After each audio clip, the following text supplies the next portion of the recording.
Bonjour tout le monde. Alors aujourd'hui, c'est le dernier cours de la session qui porte sur les technologies en biologie moléculaire clinique.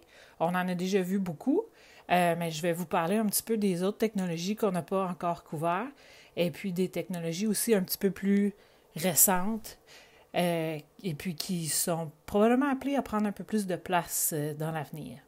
Donc, on a vu ensemble le PCR, on a vu ensemble le qPCR, mais il existe une troisième génération qui vient d'arriver sur le marché il y a seulement quelques années, qui est le Digital Droplet PCR, PCR de troisième génération. Donc, dans les prochaines diapos, vous avez, dans le fond, pour chacune des technologies PCR, qui est donc le PCR Endpoint, la première génération, avec c'est quoi les applications, les tests, le type de test possible en diagnostic. Je vous demande aussi de regarder quels seraient les avantages, quels seraient les inconvénients de chacune des techniques.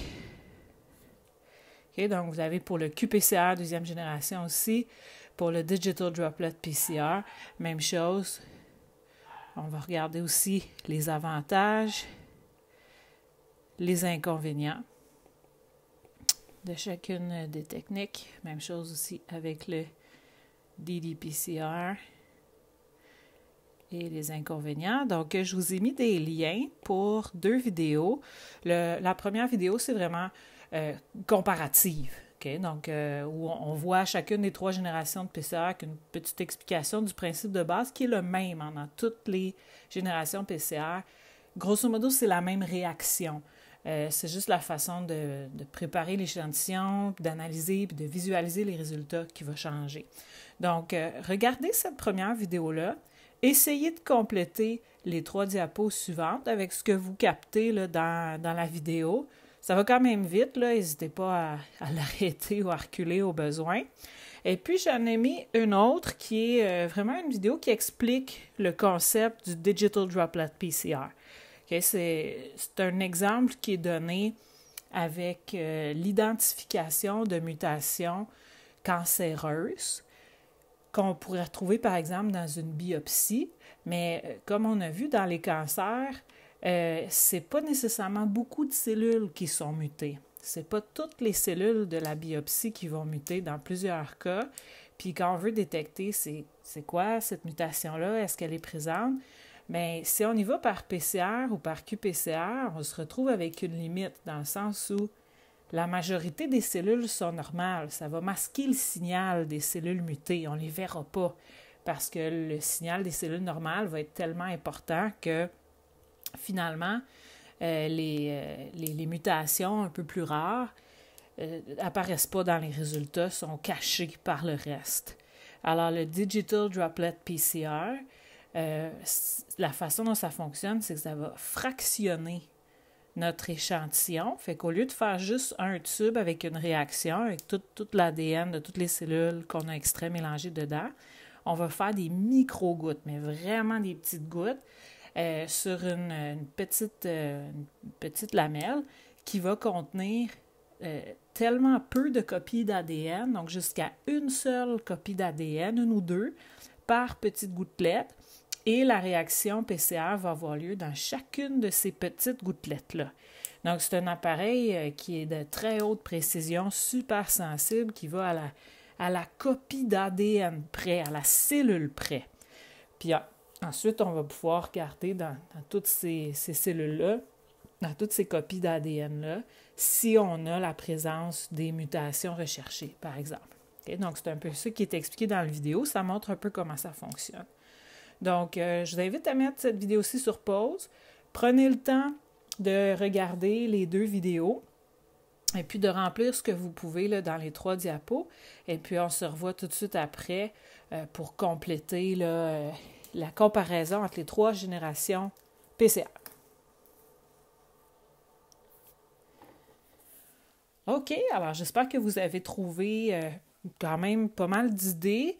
Les tests possibles ou les applications sont clairement mentionnés dans la première vidéo, mais on va en rajouter quelques-unes qui n'étaient pas mentionnées comme telles.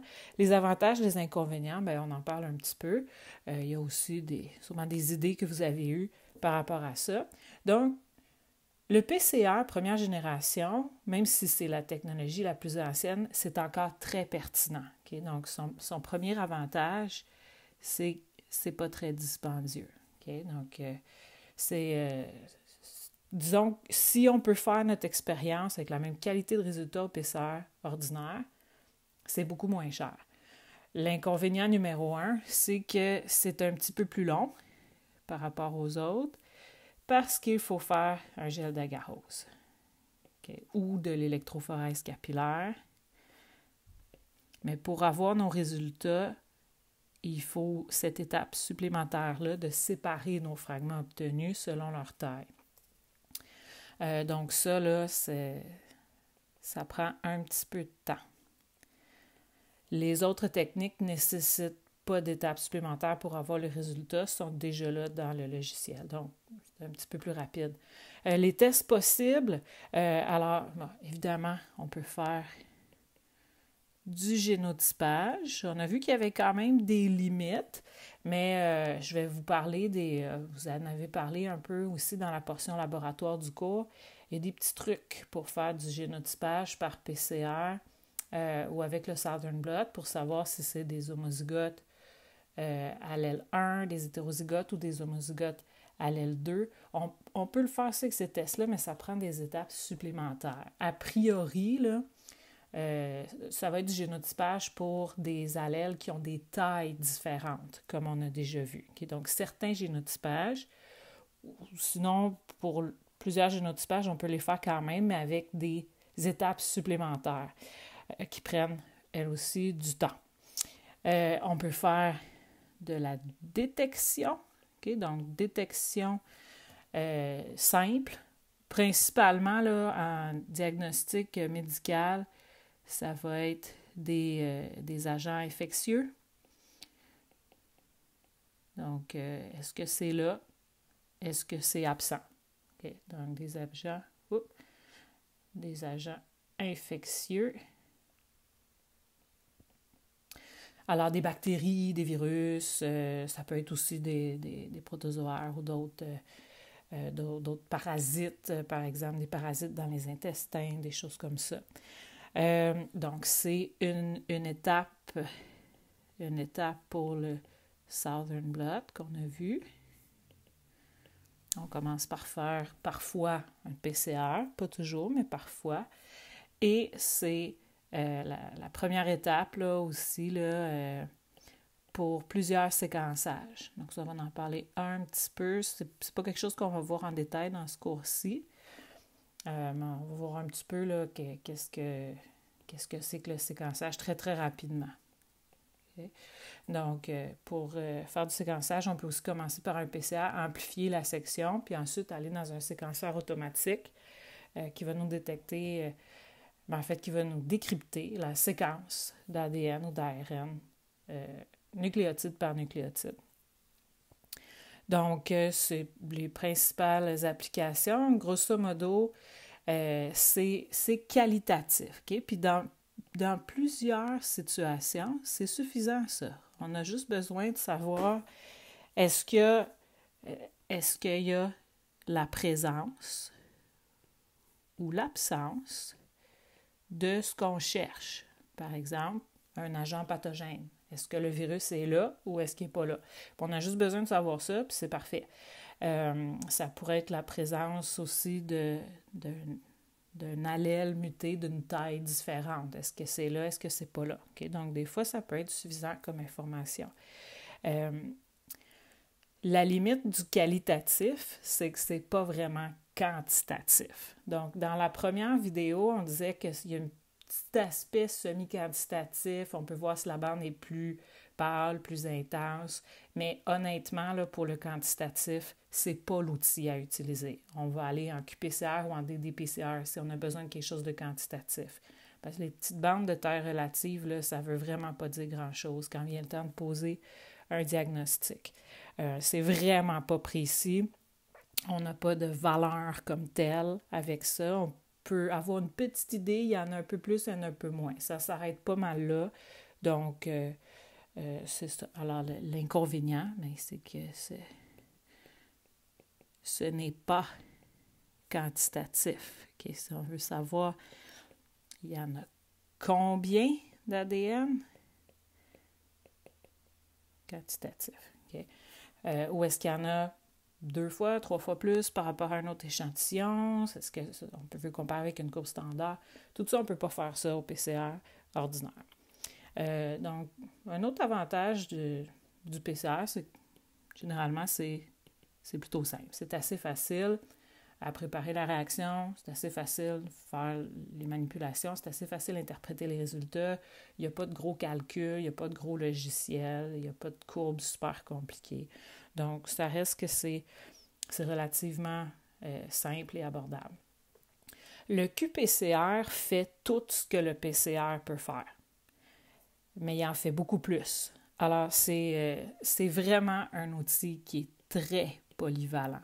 Très, très, très polyvalent. Donc, le PCR de 2e génération, le qPCR, ou PCR quantitatif en temps réel, vraiment, là, ça fait quand même plusieurs années que c'est sur le marché. Il y a énormément de kits très performants qui ont été développés avec cette technologie-là. Il y a encore des nouvelles applications qui sortent pour la qPCR. Donc, c'est l'outil qui est pour l'instant le plus intéressant en termes de diversité d'expériences qu'on peut faire. Alors, on peut faire du génotypage, mais cette fois-ci beaucoup plus précis qu'avec le PCR. Donc, on peut faire, là, grâce aux sondes TaqMan qu'on avait vues, ce qu'on appelle de la discrimination allélique. Et donc, ça, c'est beaucoup plus précis et rapide que ce qu'on avait avec le PCR conventionnel. Ici, on peut mesurer l'expression d'un gène. OK, donc, aller mesurer l'expression d'un gène avec la technique qu'on appelle RT, donc Reverse Transcription, transcription inverse, qPCR. Donc, on prend l'ARN messager, on le convertit en ADN complémentaire, puis on peut mesurer son expression. Ça, c'est intéressant dans les diagnostics pour certains cancers, entre autres. On peut voir aussi, puisque c'est semi-quantitatif, okay? Donc, c'est semi-quantitatif, c'est pas quantitatif absolu. Okay? On peut quand même estimer les variations du nombre de copies qu'on avait au départ dans notre échantillon. Donc ça, c'est intéressant pour comparer l'expression d'un gène, mais aussi pour déterminer des choses comme la charge virale.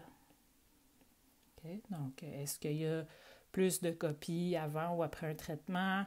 Est-ce qu'il y a plus de copies dans un échantillon par rapport à un autre? On peut comparer avec une courbe standard pour avoir une idée du nombre de copies d'ADN qu'on a, donc le nombre de cellules ou le nombre de virus ou le nombre de bactéries. Okay? Donc, ça nous donne une indication qui est pas mal plus intéressante. Donc, voilà pour ça. Je pense que j'en oublie pas. Donc, c'est utilisé là, dans plusieurs techniques de diagnostic moléculaire. En plus de faire tout ce que le PCR ordinaire fait, mais plus rapide. Donc, c'est plus rapide que le PCR endpoint parce qu'on n'a pas besoin de gel. Les résultats sont déjà là.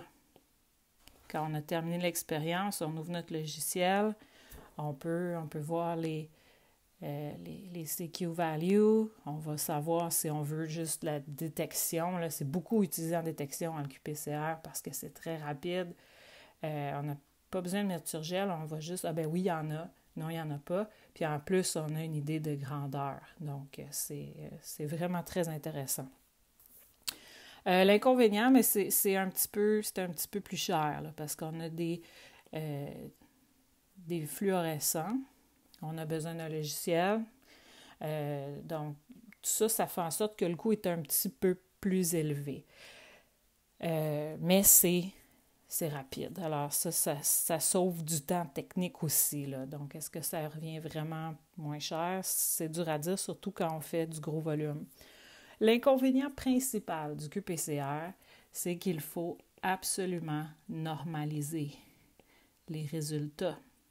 On ne peut pas juste prendre les résultats bruts obtenus, les CQ values, puis tirer des conclusions. Il faut normaliser soit avec une courbe standard, comme on a vu, soit avec un gène de référence, qui est beaucoup utilisé comme technique de normalisation, surtout pour l'expression des gènes, ou soit avec un spike, comme on avait vu. Okay? Mais il faut normaliser. Seules les valeurs normalisées ont vraiment une pertinence là, au niveau quantitatif ou même semi-quantitatif.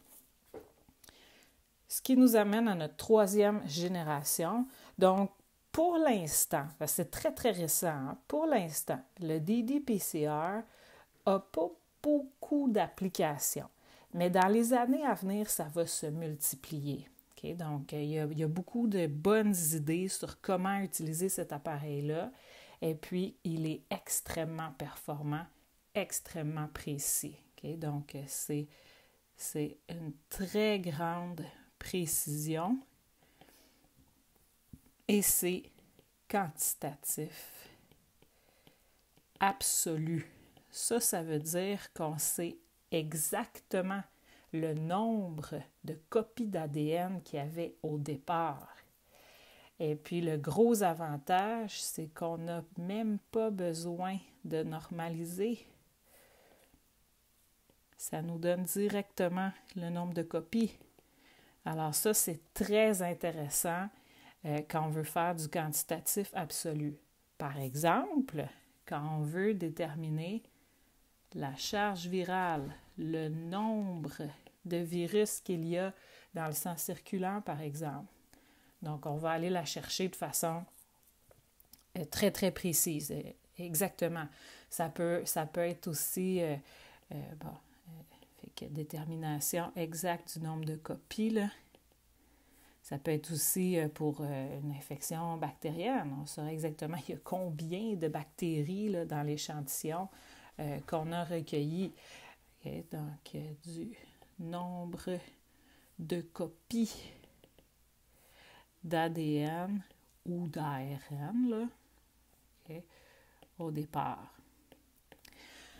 Une autre chose que ça permet de faire, puis qui n'est pas possible avec le PCR ou le QPCR, c'est de faire de la détection d'allèles ou de variants génétiques qui sont très rares. Okay? Fait que je vais le mettre comme ça, détection d'allèles. On pourrait mettre aussi détection de séquences, okay, rares dans l'échantillon.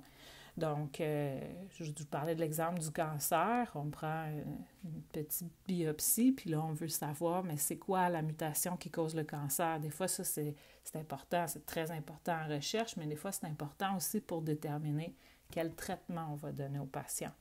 Donc, la plupart des cellules ne sont pas cancéreuses, sont normales. À moins vraiment d'être au cœur là, de la tumeur, mais c'est pas nécessairement toujours le cas. Okay? Donc, ça se peut qu'il y ait beaucoup de cellules normales puis pas beaucoup de cellules mutantes. Mais c'est les cellules mutantes qui nous intéressent ici. Alors, en faisant les gouttelettes, les mini-gouttelettes, ce qui est les droplets, okay? Donc, sur la lame, bien, on sépare chacune des cellules. Puis chaque petite gouttelette va avoir sa propre réaction avec son propre résultat. Fait qu'on va les voir, les cellules normales, mais à part, on va voir les cellules qui ont la mutation aussi. Et c'est ça qui va être important. Donc, pour l'instant, là, c'est les deux applications principales que moi j'ai vues pour cette technologie-là. Il y en a d'autres qui s'en viennent. Okay? C'est sûr, ça va prendre de l'importance avec le temps. Donc, les inconvénients, c'est très récent. Okay? Donc, c'est très récent. Donc, c'est cher. Il n'y a pas beaucoup de laboratoires qui sont équipés avec ça pour l'instant. C'est surtout utilisé en recherche. Ça commence à être utilisé en diagnostic. Donc, ça s'en vient. Okay? Donc, ça, c'est le futur. Donc, il n'y a pas beaucoup d'applications en ce moment. Mais si on se reparle dans 10 ans, ça risque d'avoir changé pas mal. Puis d'être devenu pas mal plus important, même probablement aussi un petit peu moins cher. Donc, une chose qu'on voit souvent aussi de plus en plus que les compagnies offrent pour faire du PCR, du QPCR ou même du ddPCR, c'est des kits qu'on appelle one step, une seule étape. C'est vraiment intéressant, ça, quand on travaille dans ce domaine-là, parce que c'est facile à utiliser, c'est très rapide, puis ça minimise un petit peu les variations. Donc, les kits One Step, la façon dont ça fonctionne, c'est qu'ils vont faire 2 ou plusieurs étapes dans le même tube. Alors, ce qu'on fait, c'est que dans certains cas, là, on peut carrément prendre l'échantillon prélevé chez le patient, aller obtenir nos cellules, obtenir notre échantillon de cellules, mettre ça dans notre tube, puis mettre le tube dans le QPCR. Évidemment, il y a un programme spécial pour ça, puis le Master Mix que la compagnie fournit, c'est pas un Master Mix qui contient juste les ingrédients du QPCR, par exemple. Ça va contenir en plus tout ce qu'il faut pour faire l'extraction d'ADN ou d'ARN. Okay? Donc, les One Step, ce qui se passe dans le tube, c'est qu'on extrait le matériel génétique avec tout ce qu'on a vu, là, le tampon de Lise pour ouvrir les cellules, et puis les agents stabilisants pour ne pas les dégrader, etc. Et puis, il y a les enzymes aussi qui vont permettre l'amplification. Donc, on joue avec les températures pour chacune de ces étapes-là. Il y a des techniques d'extraction d'ARN et d'ARN très, très, très rapides aujourd'hui, très simples. Donc, en laboratoire, là, il y en avait plusieurs. Une de ceux-là, c'est avec le Instagene, qui est une technologie avec des petites billes. Ça prend 20 minutes, extraire l'ADN. Okay? Ça va très, très vite. Et puis, on peut tout de suite faire une PCR. Mais des compagnies qui ont développé des kits, que même pas besoin de changer de tube, on met dans notre... C'est un mélange commercial là, qui est breveté et tout. On met l'échantillon direct là-dedans. Tout se fait dans ce tube-là et on a notre résultat PCR à la fin ou QPCR à la fin. Il y en a même qui sont capables de faire la transcription inverse dans le tube, en one step. Okay? Donc, si on prend de l'ARN, il va être transformé en cDNA, puis après ça, le PCR ou QPCR va se faire. Donc, beaucoup de compagnies travaillent à améliorer la rapidité d'exécution, la fidélité des résultats, l'aspect facile à utiliser pour ces techniques-là. Ça sauve un temps incroyable. D'autres choses qui sauvent beaucoup de temps quand on travaille à gros volume, c'est des pipettes automatiques qu'on appelle multi-channel en anglais ou multicanaux en français, comme ce que je vous ai mis ici sur l'image de gauche. Okay? Donc, on voit là, en haut là, sur le petit écran, on fait juste pitonner. On veut quel volume à chaque fois. Et puis, multicanaux, parce qu'il n'y a pas juste un embout de pipette. Il y en a pour soit toute une colonne ou soit toute une rangée des plaques. Donc, ça va très, très vite. Là, d'une plaque 96 puits, au lieu de faire le mouvement 96 fois, ben on le fait 12 fois ou 8 fois. Alors, c'est pas mal plus performant. Et puis, il y a certains... c'est aussi très, très précis, hein, fait que ça améliore la reproductibilité technique. Il y a aussi, dans les laboratoires qui font du gros volume, des robots pipetteurs. Donc, eux, ils font le pipettage pour nous. Alors, ils peuvent carrément là, prendre le Master Mix puis le mettre partout dans la plaque. C'est très précis, très reproductible aussi. Alors, ça améliore la qualité des résultats. Ça sauve beaucoup de temps. Puis on peut même aussi, après ça, leur mettre un rack avec nos tubes d'ADN de patients, puis lui demander d'aller les porter dans les puits. Donc, il prépare la plaque. Une fois que la plaque est faite, c'est ce qui est le plus long, hein, c'est de préparer la plaque. Une fois que c'est fait, on finalise la préparation, on le met dans l'appareil, et puis on a nos résultats 2 à 4 heures plus tard, là, dépendamment des expériences qu'on fait. Donc, il va changer tout seul dans le bout entre chaque échantillon pour ne pas contaminer. Fait qu'il existe plusieurs modèles là, de robots, mais c'est le genre de choses qu'on retrouve sur le marché pour préparer les plaques et augmenter la reproductibilité. Ces temps-ci, on voit beaucoup de documentaires ou de petites vidéos là, sur les laboratoires d'analyse à cause des tests sur la COVID. Vous allez remarquer que c'est beaucoup des pipettes automatiques multi-channel. Okay? Donc, encore une partie manuelle qui est utilisée dans plusieurs labs. Donc, dans les technologies qui ont pris beaucoup d'importance dernièrement, il y a l'utilisation des fluorescents. Okay, alors ici, je vous montre c'est juste une petite image, là, okay, donc où on voit ici en bas différents noms de fluorescents qui ont des longueurs d'onde particulières. Okay, on reconnaît FAM et VIC, qui sont les fluorescents utilisés dans la discrimination allélique. Généralement, le Cyber Green, beaucoup utilisé en QPCR. Okay, donc, il y en a d'autres, il y en a plein d'autres, mais c'est juste pour vous montrer, dans les spectres lumineux, les fluorescents émettent de la lumière d'une certaine couleur, mais avec ceux qui existent sur le marché, il y a différentes couleurs, donc différentes longueurs d'onde qui sont captées. Et ça permet de faire quelque chose qui est de plus en plus fréquent parce que c'est tellement intéressant ce qu'on peut faire avec. Déjà, le TACMan utilise 2 fluorescents dans le même tube pour être capable, avec les sondes TACMan, de faire de la discrimination allélique. On peut aller aussi chercher quelque chose d'assez intéressant qui est les multiplexes. Okay? Donc, qu'on peut utiliser en QPCA, ça prend absolument un appareil qui lit la fluorescence.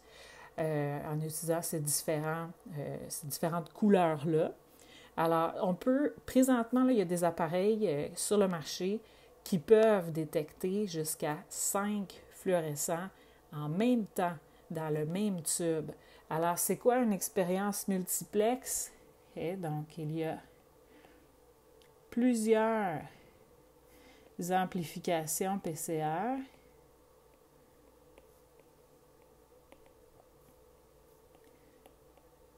En même temps, dans le même tube. Okay? Ça va se faire avec des sondes, okay? Avec des sondes TACMan, parce que ça détecte très spécifiquement une séquence d'ADN. C'est sûr que pour aller jusqu'à un multiplex de 5, c'est très compliqué à réussir puis à optimiser. Okay? Fait que pour l'instant, c'est surtout deux tests en parallèle qu'on peut faire, des fois 3, okay? Mais la technologie nous permet d'aller jusqu'à 5. Éventuellement, il va peut-être y avoir des kits. Ça peut être pour la détection de virus, par exemple des virus qui donnent des symptômes relativement similaires. Bien, avec une seule expérience, on serait capable de savoir c'est quoi pour vrai l'agent pathogène. Là. Okay? Donc, plusieurs applications PCR en même temps dans le même tube.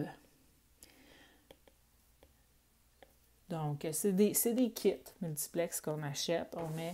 On met l'ADN extrait de notre patient là-dedans. Puis, au lieu d'être obligé de faire 2 expériences pour tester 2 choses différentes, on fait juste une expérience, mais on a quand même fait les 2 tests. Alors, ça, c'est très, très intéressant. Aussi, c'est en train de prendre de l'expansion. Il y a aussi des expériences multiplexes au PCR, donc où on va voir plusieurs bandes, parce qu'il y a plusieurs bandes amplifiées. l'exemple là, qu'on faisait au laboratoire, c'est la détection de la chlamydia et de la gonorrhée. Okay? Donc, c'est un seul test, mais on peut détecter les deux agents pathogènes. Alors, ça aussi, là, ça sauve beaucoup de temps.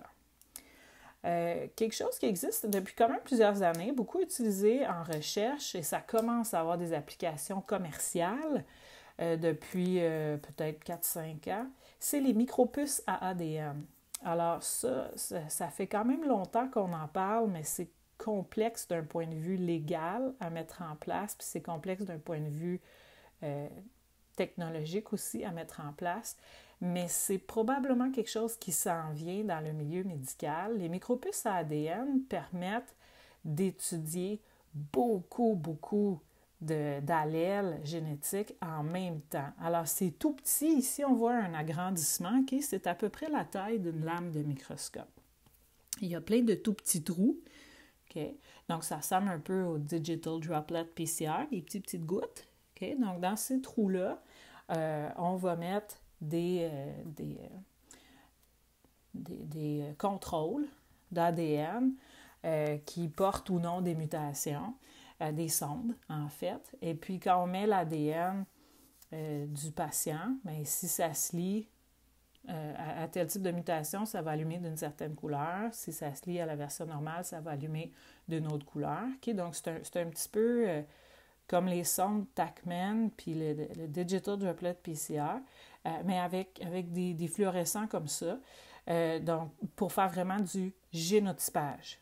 Okay? Donc ça, c'est vraiment pour connaître d'un seul coup, c'est une seule micropuce à ADN. On peut avoir jusqu'à, probablement énormément aujourd'hui, mais généralement, là, moi, celles avec lesquelles j'ai travaillé, 100 à 3000 gènes en même temps sur une expérience. Okay? Donc, c'est un génotypage quasi complet du patient pour les maladies connues ou les allèles héréditaires qui peuvent être des prédispositions à des maladies. Donc, ça donne un profil génétique de santé globale du patient. Ça, c'est des informations qui peuvent être précieuses pour les médecins traitants, qui donnent déjà là, un bon aperçu de la santé globale d'un patient, de ses prédispositions, des choses à surveiller, des allèles mutés dont il est porteur. Okay? Donc, c'est beaucoup d'informations médicales avec un seul test. Présentement, ça se fait plus ou moins en santé. Dans le système public, en tout cas. On n'est pas rendu là, mais c'est peut-être quelque chose auquel on va avoir accès éventuellement. Donc, les micropuces à ADN, ça peut aussi détecter des variations d'expression de gènes. Okay? Donc, ici, ce serait avec de l'ARN converti en ADN. Okay? Donc, on peut détecter là, des variations de gènes. Souvent, c'est assez complexe dans des cancers. Tous les gènes qui sont surexprimés, sous-exprimés. Donc, c'est un outil diagnostique vraiment pertinent pour les cancers. Alors, ici, ce qu'on voit en bas, c'est le genre de résultats qu'on va avoir. Là. Alors, ça allume soit rouge, soit vert, soit jaune. Jaune, c'est que les deux fluorescents ont allumé. Okay? Donc, ça pourrait être là, des gènes pour lesquels on a les deux allèles, une mutée puis une normale. Okay? Donc, c'est un principe de physique, là, la lumière verte et la lumière rouge, ça donne de la lumière jaune quand on les combine.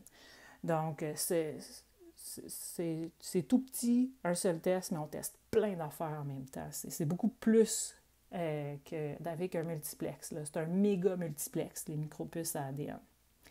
Donc, je vous donne un petit exemple de ce que ça peut faire.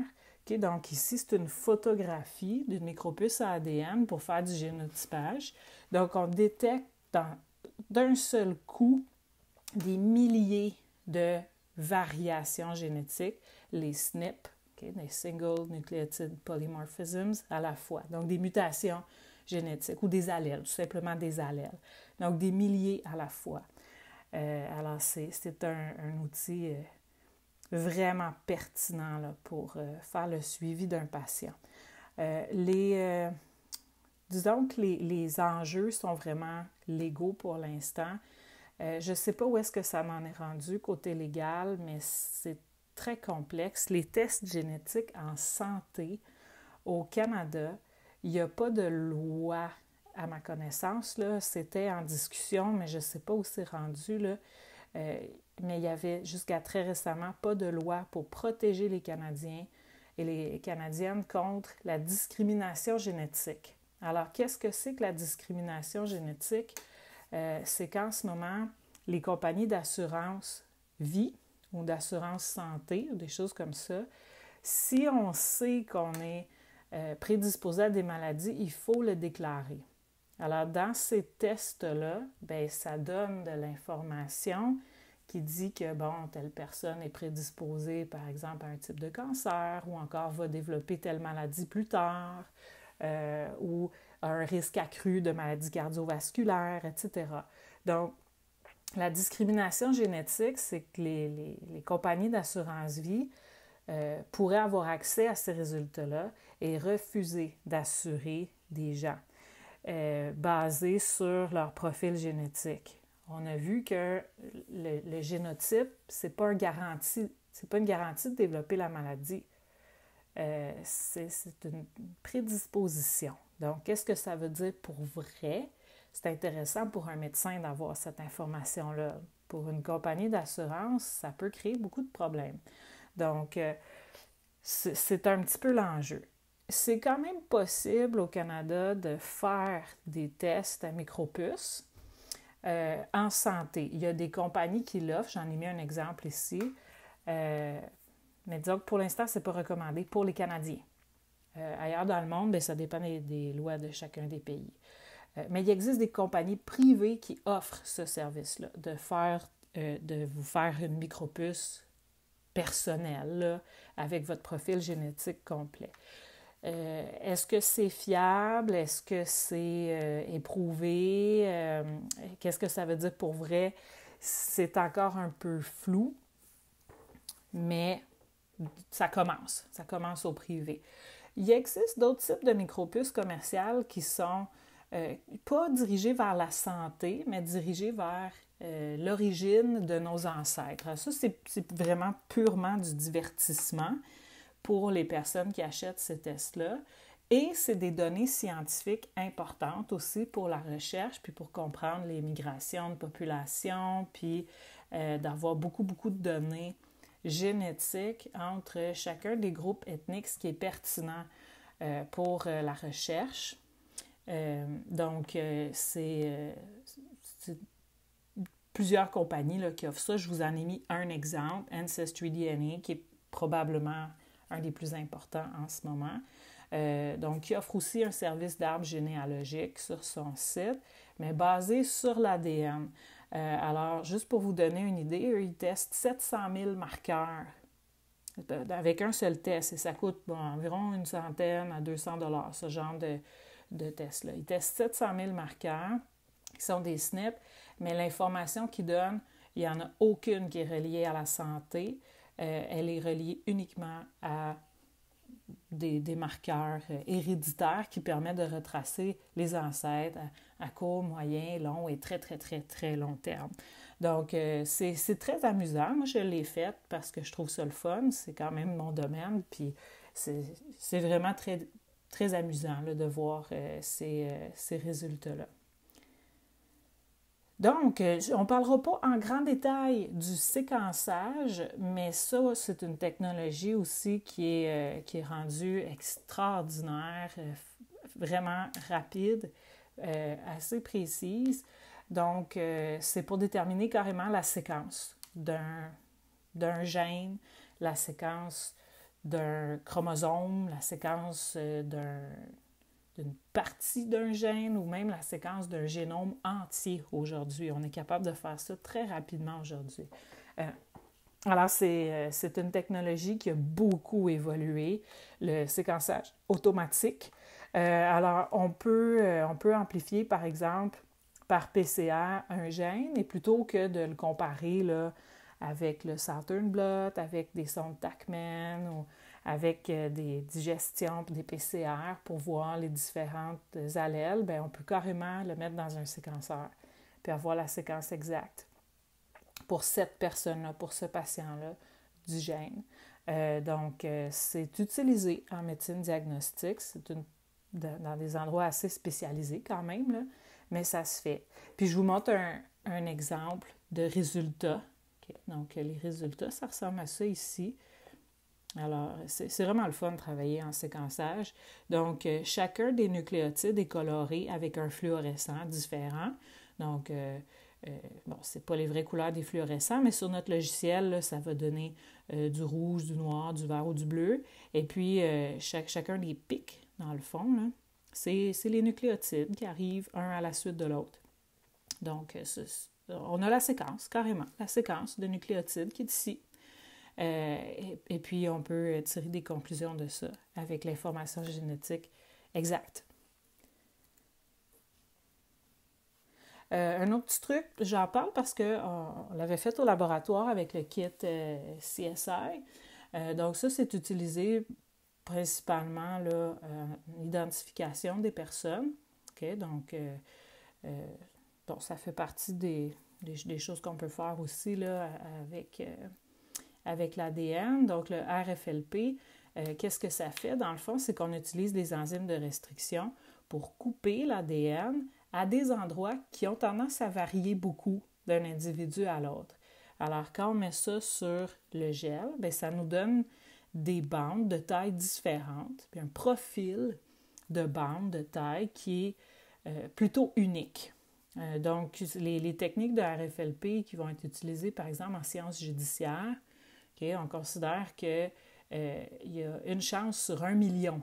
C'est quand même assez précis, ça, là. Une chance sur 1 million que si on identifie quelqu'un, bien, ce ne soit pas la bonne personne, que ce soit une erreur. Okay? Donc, généralement, là, c'est unique à chaque personne.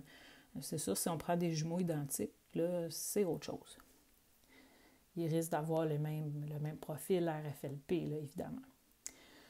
On peut aussi faire avec ça, juste un petit mot pour terminer sur l'identification de personnes. Donc, ça peut servir en sciences judiciaires, mais l'application la plus fréquente d'identification de personnes, quand on est dans un lab de biologie moléculaire avec du matériel humain, c'est des tests de filiation. Donc, des gens qui demandent, par exemple, est-ce que leur enfant est vraiment leur enfant? Généralement, la mère a une bonne idée, là. Mais pour le père, si on veut vérifier c'est qui le père de l'enfant, on peut le faire comme ça. On peut aussi avoir des liens de filiation pour voir est-ce que c'est les vrais grands-parents, est-ce que c'est les oncles, les tantes, biologiquement parlant, là, les frères, les sœurs. Donc, tous ces liens-là familiaux, là, génétiques, on peut les faire en identification de personnes. Puis au Canada, c'est beaucoup plus fréquent, ce genre de test-là, que pour trouver des meurtriers, là, il y a un taux de criminalité très, très bas dans notre pays. Dieu merci. Donc, je termine en vous présentant ce que je voulais vous montrer depuis un petit bout. Alors, j'avais ce lien-là, exactement le même dans le module 6 sur l'extraction d'ADN ARN. Là, il marche. Donc, on va pouvoir le regarder un petit peu ensemble. Alors, je voulais vous présenter le répertoire des analyses de laboratoire. Vous allez peut-être le regarder dans d'autres cours aussi, mais je vais attirer votre attention sur l'importance que prend la biologie moléculaire dans les tests diagnostiques aujourd'hui, puis c'est une importance qui a tendance à augmenter. Okay? Donc, sur le site, vous avez là, toutes ces sections-là qui sont susceptibles de contenir des tests de biologie moléculaire. Ce ne sera pas nécessairement tous les tests, mais vous allez trouver des tests de biologie moléculaire dans chacune de ces catégories d'analyse-là. Pour savoir est-ce que c'est un test de biologie moléculaire ou pas, on va chercher des mots-clés. Alors, dans le répertoire, on va trouver des mots comme PCR, et ça pourrait même être aussi qPCR. Okay, ça a commencé à être présent. Le PCR, on avait vu qu'au Québec, ça a été traduit par technique d'amplification des acides nucléiques, TAN. Okay, on va voir ça aussi, c'est la même chose qu'un PCR. Vous allez voir des fois séquençage, des fois karyotype ou karyotypage. Le FISH, on a vu, hein, c'est avec les hybridations de sondes fluorescentes, beaucoup liées là, au karyotype. Détection de mutation, des fois on va voir ça, des fois on va voir des termes comme délétion, insertion, Saturn ou buvardage, ça c'est devenu très très rare. Souvent on va voir ADN, okay, donc ça va être un test de biologie moléculaire. Alors on va y aller sur le site, regarder un petit peu à quoi ça ressemble. Alors c'est le répertoire des analyses, un de ceux que je trouve les mieux faits. Alors, on va juste regarder, bon, si vous allez en bactériologie qui est complètement en haut ou en virologie complètement en bas, mais ça va être des tests de détection d'agents infectieux. Alors, vous allez avoir un mélange de toutes les techniques. Mais regardez ici, celui-là, je vais le mettre en haut complètement, là. Bartonella species par PCR. Okay? Donc, TAN, on en a plusieurs ici. TAN, okay? Tout ça, c'est l'identification par PCR. C'est le test qu'on a fait au laboratoire, chlamydia gonorrhée, par PCR. C'est comme ça que ça se fait maintenant. Clostridium difficile, identifié par PCR aussi. Regardez comme il y en a quand même beaucoup, là. Des streptocoques. Entamoeba, okay? Donc ça, c'est un protozoaire, Enterococcus. Okay, donc, on en a plein là, qui sont par technique d'amplification des acides nucléiques ou qui sont par PCR. Là. Okay, donc, c'est la même chose. Les mycoplasmes, c'est très, très, très difficile à cultiver. C'est vraiment tout petit. Donc, généralement, là, ça fait un bout que c'est identifié par PCR.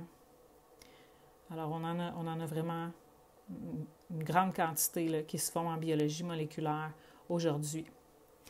Même chose avec les virus. Les virus, ça se fait les cultiver, mais c'est assez difficile. Donc, si on va voir dans les virus, c'est souvent beaucoup plus facile, beaucoup plus rapide et intéressant de les détecter par technique de biologie moléculaire ou par technique d'immunologie. Okay? Donc, on voit des ELISA, là. ELISA, je vais le mettre en haut ici, là. C'est des tests d'immunologie. Okay? Tout ce qui est anti, là, c'est tous des tests d'immunologie, ça.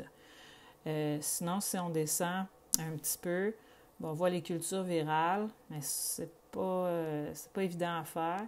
Le test COVID-19 qui a été mis à jour là-dessus, qui se fait par qPCR, généralement.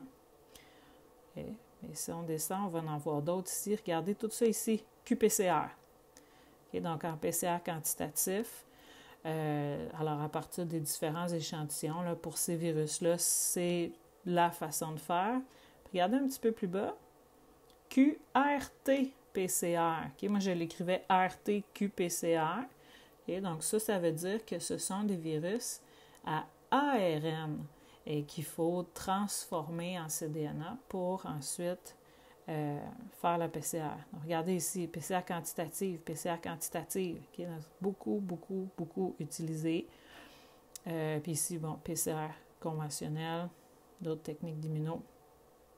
Encore une fois, PCR avec le TAN. TAN quantitatif, ça c'est le qPCR. Okay, donc, on en a là beaucoup des tests qui se font en biologie moléculaire. Puis ça, ce que je viens de vous montrer là, c'est seulement des tests de détection des micro-organismes. Ça n'inclut pas les génotypages. Alors, on va aller voir dans les autres catégories à quoi ça ressemble. Ça s'en vient. Donc, dans les autres catégories, là, on va voir les tests de cytogénétique. Donc, dans les tests de cytogénétique, on voit postnatal, prénatal. Ici, on est beaucoup là, des diagnostics très précoces du karyotype ou des choses comme ça qu'on va faire chez les bébés ou les enfants à naître ou les jeunes individus généralement. Quand on va voir en diagnostic moléculaire, est un petit peu plus bas, diagnostic moléculaire ou envoi génétique, ça va être des tests qui sont plus de l'ordre du génotypage. OK, donc on peut aller voir rapidement là, en cytogénétique prénatale. Donc, on devrait voir des choses qu'on a vues plus au début de la session ici, des karyotypes. Okay, c'est toutes des techniques de biologie moléculaire. Les micropuces. Ah, wow, OK, ça... Il commence à en avoir des tests de micropuces ADN. OK, donc regardez ici des micropuces. Les fiches. OK, donc on voit les fiches. Alors, avec des hybridations de sondes pour détecter des anomalies chromosomiques, principalement. Okay, même chose avec les karyotypes pour détecter des anomalies chromosomiques. Et puis, si on va voir dans les tests de diagnostic moléculaire ou envoi génétique, là, on va voir plus des génotypages, des choses comme ça, des séquençages. Okay, donc, regardez ici, séquençage. Okay, donc, ici, là, c'est toutes sortes de tests, là, le PCR. Okay, donc, des choses qui se font avec de l'ADN. Alors, c'est des trucs quand même assez spécifiques, peut-être un petit peu plus complexes. Je vais vous montrer un exemple où il y a des protocoles carrément juste extraction d'ADN ou extraction d'ARN qu'on peut faire sur des cellules, le sang, des biopsies, des tissus, pour ensuite aller en analyse génétique. Okay, donc, regardez ici là, des mutations connues, donc identification de mutations. La technique n'est pas précisée, mais si on clique sur le lien, on va voir la technique qui est utilisée. Je vais vous montrer un petit exemple dans quelques instants, qui est l'exemple que je vais utiliser pour l'exercice que j'ai déjà placé. Il y a toutes sortes des séquençages ici, et des mutations. Alors, on a beaucoup de choses. Tout ça, là, c'est des affaires de biologie moléculaire. Okay? Donc, c'est des labs quand même assez spécialisés là, qui vont faire ça. Regardez, on a un exemple ici en bas, par Southern. Okay, donc, il n'y en a plus beaucoup des expériences comme ça, mais ça existe encore. Okay, Southern Blot pour le syndrome du X fragile qui se fait avec le sang. Donc, voilà pour ça. Et puis, si on retourne juste en arrière, je vais vous montrer un exemple dans les envois génétiques ici. Okay. Donc, le PCR, des mutations, le séquençage. Okay, donc, tout ça, là aussi, là, c'est dans des détections sur des chromosomes. On a vraiment là, beaucoup de tests qui se font avec des techniques de biologie moléculaire. Excusez, ce n'est pas dans l'envoi génétique, c'est dans les diagnostics moléculaires, l'exemple que j'ai choisi. Je vais aller le retrouver ici. Oui, voilà. Alors, l'exemple que j'ai choisi de vous montrer, c'est pour la maladie qu'on appelle amyotrophie spinale. Okay? Donc, que ce soit celui d'en haut là, avec juste l'exon 7 ou l'exon 7 et 8, ça va ressembler beaucoup. J'ai pris l'exemple avec le sang total. Okay? Donc, pour faire l'exercice, alors, on peut regarder un petit peu ensemble à quoi ça ressemble, les fiches.